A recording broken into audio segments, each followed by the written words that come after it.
الخيانة على أرضنا وشعبنا. تتعرض اليوم مناطقنا أكثر من أي وقت مضى لهجمات شرسة وعنيفة، فالدولة التركية الفاشية تحاول تصفية جميع إنجازاتنا في روجافا والشنغال وجنوب شمال كردستان، حيث بلغ هجمات الغزو والإلحاق والضم ذروتها في جنوب كردستان والعراق. ففي مناطق دهوك وغامدية وزاخو وباميرنا وشلاتيزا وينفذ الجيش التركي المحتل بالتعاون مع عائلة البرزاني هجمات إبادة جماعية، كما أن سياسات الإبادة والإنكار سارية في أقصى أشكالها. فهناك اعتداءات خطيرة ضد الشعب الكردي والشعب العربي والتركماني وجميع شعوب العراق، لذا فإننا ندين سياسات واتفاقيات الاحتلال بجميع أشكالها، كما ندين الذل والخيانة الكبرى التي ترتكبها عائلة البرزاني، ونقول إن هذا الضم والاحتلال والخيانة سيدحر بالنضال المشترك للنساء والشعوب. إضافة إلى ذلك فإننا نعز ونفتخر ونبارك المقاومة المشرفة لوحدات المرأة الحرة يجستار وقوات الدفاع الشعبي هبجة، ونحيي من قلب ثورة المرأة. الدولة التركية تخطط لإنشاء الدولة العثمانية الجديدة، فعلى رأسها كردستان. تحاول غزو العراق وسوريا في أقرب وقت، ومن أجل الوصول إلى هدفها هذا بشكل سريع قامت بإرسال المئات من إرهابي داعش إلى جنوب كردستان والعراق. في الحقيقة دهنية أردوغان ومسعود البرزاني هي دهنية داعش. فاليوم في مناطقنا المحتلة وفي مناطق جنوب كردستان يتم حماية داعش وتدريبهم كي يقوموا بارتكاب مجازر أكبر في الشرق الأوسط وفي العالم أجمع. لذا نكرر باستمرار بأن الشعب جنوب كردستان والعراق يواجه خطرا كبيرا، لكن من المؤسف أن الحكومة المركزية في العراق وافقت على الاحتلال التركي لبلادها بتحالفها المسمى بمشروع التنمية، فهي بهذا الشكل تخدم الاحتلال التركي وعائلة البرزاني الخائنة. ها نحن اليوم نرى بأن الدولة التركية دخلت إلى أراضي جنوب كردستان بدعم من عائلة البرزاني وتأمل باحتلال العراق.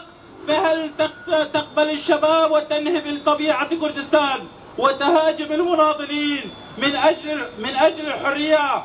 فبرزاني أصبح عارا على التاريخ، إلا أن هذه الخيانة ستنهيهم. وبالنظر إلى تاريخ البرزاني نجد أنهم دائما اتحدوا مع الدولة التركية وخانوا الشعب الكردي، كما أنهم قضوا على العديد من الرواد والقادة الكرد. والأمثلة الحية هي شراكة حزب البرزاني مع الدولة التركية، هي استهدافهم لقاضي محمد، دكتور شيفان، ديار غريب، فرهاد ديريك في شيرازي، عثمان ميرو بيسا في مخبور الوطني الكبير أبو زيد، وفي السليمانية المناضلة ناكيهان أغارسال، عبد القادر صبري وزلال حسكة، فهم يستهدفون قادة الشعب الكردي وقادة الشعوب وطليعات الحركة الحرية المرأة من خلال المؤتمرات والاغتيالات. وفي التاريخ الحديث أيضا العالم بأجمله شاهد على مزرعة شنغال، حيث هرب من قال إن لدينا كان قوة والسلطة وسلموا الشعب اليزيدي لداعش، حيث لا يزال مصير الآلاف من النساء والأطفال اليزيديين مجهولا. في عام 2014 عندما خلق داعش تهديدا كبيرا على العراق وجنوب كردستان عامة، لم يتمكن أحد من الوقوف في وجه هؤلاء الإرهابيين سوى حزب العمال الكردستاني الذي وقف في وجه هذا الخطر. وها هي قوات الجريلا اليوم تقاوم بنفس الروح وبنفس المسؤولية ضد الاحتلال والإبادة الجماعية، ويحمون الشعب جنوب كردستان، بل ويحمون العراق والقيم الإنسانية عامة. فهم يدافعون عن جميع الشعوب والإنسانية في ظل ظروف صعبة للغاية وتحت القصف والأسلحة الكيماوية والمحظورة، يقاومون ببطولة. لذا فهم ليسوا شهداء حزب العمال الكردستاني فقط، بل هم شهداء شعب كردستان والإنسانية جمعاء. إنهم يناضلون ويضحون بحياتهم من أجل حماية القيم والإنسانية. لذا فإن الإنسانية وجميع الشعوب لن تنسى تضحياتهم العظيمة هذه. فالجريلا هم بأبنائنا وبناتنا، هم إخواننا وأخوتنا، وسوف نكون أهلا لهم بكل إصرار وعزيمة.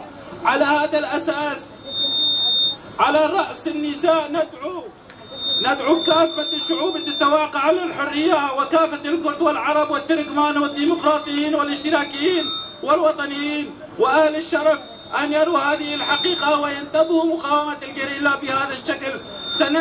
سنحمي أنفسنا ووطننا وشرفنا معا. احتلال الدولة التركية عدو للشعوب، والحزب الديمقراطي الكردستاني الخائن عدو للكرد والكردستان، ونحن على ثقة بأن هزيمتهم بتوحيد وتكاتف الشعب والنساء. لهذا نقول بأن الخيانة هي الموت والنضال والمقاومة هي النصر. على هذا الأساس سنرفض الخيانة بأي شكل من أشكال، وسنرفع من وتيرة النضال ونهج الوطنية والمقاومة. لذا على المرأة وشعبنا كافة وعلى البشرية جمعاء تعزيز نضالها والوقوف ضد النظام الهيمنة. فأيام الحرية والنصر قريبة جدا، والنهاية حتما ستكون عظيمة من أجل حرية جميع الشعوب والنساء. عاش القائد آبو، عاشت مقاومة الجريلا، عاشت وحدة النساء والشعوب. لا لسياسات الاحتلال والضم، ولتسقط الخيانة. القيادة العامة لقوات حماية الجوهرية هبجة 1 آب 2024.